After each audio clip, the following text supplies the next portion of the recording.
Mimi kwa majina yangu naitwa Emmanuel Petro Mganga, ni mwenyekiti wa nizamu kwenye kikundi hiki. Nizamu hiyo? Na unaposikia kikundi maana yake ni nizamu. Hii ndio Simba A na sisi ndio wenye jambo letu. Hapo kwenye nizamu, mtu ambie vizuri sasa, nidhamu ni vitu gani hasa ambavyo wewe unahakikisha kuwa vinaendelea kusimama kwenye upande wa kikundi chenu? Cha kwanza kabisa lazima wanachama wawe na nizamu, kuzingatia muda, masharti tuliyojiwekea. Lakini cha kwanza kabisa lazima tuipende Simba. Ndiyo mambo mengine yaende. Mmewezaje kwenu ninyi, na wewe umewezaje kuilinda nidhamu kwa upande wa hiki kikundi, kwa upande wa Simba mpaka leo tunaona mnafanya tukio kama hili? Imekuwaje kirahisi kwa upande wako wewe kuweza kufanikisha yote? Nafikiri kufanikisha hilo ni kwa sababu kwanza watu wenyewe wanajitambua na ni watu wazima, hamna mtoto. Kwa hiyo mnapoweka sheria zile lazima kila mtu azifuate sheria, na ambaye hatakuwa nje ya sheria maana yake tayari hawezi kuwa mwanachama ambaye anahitaji kwenda pamoja. Na bado slogan yetu ya Simba inasema nguvu moja, maana yake lazima tuwe pamoja na tuunganishe nguvu pamoja ili mambo yetu yaende. Na ndivyo sasa, kama unavyoona tayari sisi tuna umoja wa kanda, na tunafanya sherehe kama hizi ni kubwa, tunainuana kiuchumi.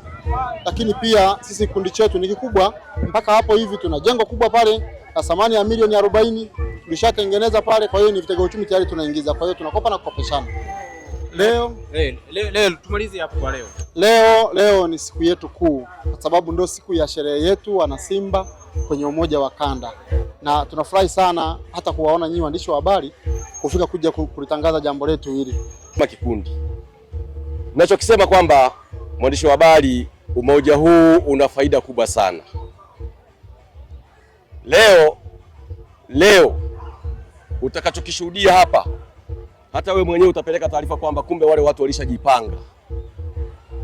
Kwa hiyo leo tulikuwa kwenye namba 2, kesho tutakuwa namba 3. Ni kwa sababu tutakuwa tayari wale wenzetu wamechanga michango yao kwa ajili ya kutuinua ili tuhame kutoka mazingira mengine kwenda mazingira mengine, ili siku ya siku mwanachama mmoja aweze kunemeka. Sawa, sisi tunatakia kila la heri. Asante. Lakini sasa kabla ya kumalizia, narudia tena kusema uongozi, kwa vile kwanza sisi video vyetu tulipeleke hapa kwa sababu wanasema fimbo ya mbali haiui nyoka. Sisi naomba uongozi wa mkoa wa Simba ujaribu kututembelea. Tuliwahi kwenda tukakaa pale karibu, kuna ukumbi mmoja pale na mahakama ya mwanzo ya mkoa wa Mwanza Tivoli. Tulikaa pale, tulijaribu kuwaomba viongozi, njoni huku mtuone kwamba mtusikiliza tuna kero gani. Kwa hiyo mimi naomba viongozi wa mkoa wa Simba wajaribu kututembelea sisi vikundi, ili wapate changamoto zetu na sisi tuwape changamoto zao ili waweze kuzitatua, na siku ya siku zifike kwenye uongozi wa kitaifa, Simba iweze kwenda kufanya vizuri. Bana, nikushukuru sana mzee. Asante sana mwandishi wa habari. Mimi naitwa Elinipita Manengero, ni mwenyekiti wa maafa kanda ya Sengerema. Naam, ninyi kama wana kikundi mmewezaje kukusanyika na mkaweza kuorganize sherehe kubwa kama hii, mkaweza kuleta watu wengi? Inamaanisha nini hasa kwa upande wa Simba? Kwa upande wa Simba inamaanisha sisi wana kikundi cha umoja wa kanda ya Sengerema tumeamua kufanya jambo letu sababu ya kuwezesha vikundi. Maana yetu ni kuwezeshana vikundi katika sherehe ili tuliinue tawi, kulitoa sehemu lilipo tunaliongezea juu. Hii wazo lilitoka wapi mpaka mkaamua kufikia makubaliano ya kwamba muwe mnawezeshana na kusaidizana na kusogezana kutoka sehemu moja kwenda sehemu nyingine? Ili tulifanya hivi, tulifikiria umoja huu tufanyaje ili tupate wanachama kwa wingi. Tukaona tuanzishe vikundi ili tuweze kuinuana. Vikundi tulianzia 10, ndio mpaka sasa tuko 11. Aisee, hongereni sana. Ni kitu gani hasa ambacho wewe ukiwa moja kati ya wakilishi kutoka kwenye upande wa wamama, tunaweza tukasema hivyo, ni kitu gani ambacho unaweza ukakizungumza kwa niaba ya wanawake wengine kwenda kwa klabu ya Simba, lakini pia kwa mashabiki wengine wa Simba?